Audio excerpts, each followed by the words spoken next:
Previously, we've seen brown and orange M&Ms, but this is a special situation. 95 Brown and 95 Orange together are the most interesting duo in M&M's history. What makes them so interesting? It's the time period in which they existed, the post-Spokes Candy era. Post meaning after the infamous 1995 commercial and after the establishment of many core mascots. Blue was of course solidified as a character, and so was Miss Green, who in fact was spotted on 1995 M&M's related properties before her 1997 commercial debut. At the same time, Mars was experimenting with two other characters, a male brown and a female orange, both of which rocked big bodies like blue and yellow. You've likely never heard of these two as they never made it out of the 90s. This was before Crispy Orange and way before the female brown M&M. The first sighting of these two was on a series of magazine print ads from 1995 that didn't provide really any information and instead served as basic games to play. When looking at pieces of merchandise from the late 90s, we see brown and orange together on this school bus tin, two different Christmas tins, and on this graphic used for shirts, bowls, and posters. Separately, Brown can be seen super briefly in this advertiser-only video from the late 90s, in front of the first ever M&M store in Las Vegas in 1997, and he even received a single action figure also in 1997, where he plays a grumpy-looking Santa Claus. That particular toy is insanely rare, with only a few images of the figure existing online.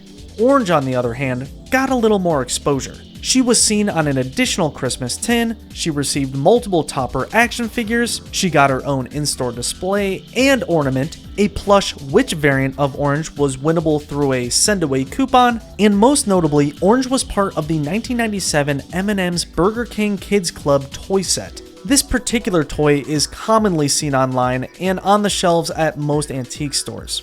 It appears Brown and Orange were introduced at the same time as Miss Green, but just didn't make the cut. The last sighting of them was 1998. From there on, they were never mentioned or seen of ever again. Once the Crispy Orange M&M was introduced in 1999, it was basically confirmed that both characters were retired.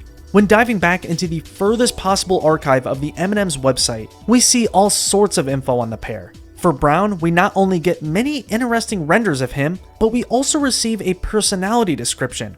Brown, who's actually confirmed a peanut M&M, is described as a very smart, well-educated, and pleasant character, making him not too far away from 2012's Miss Brown.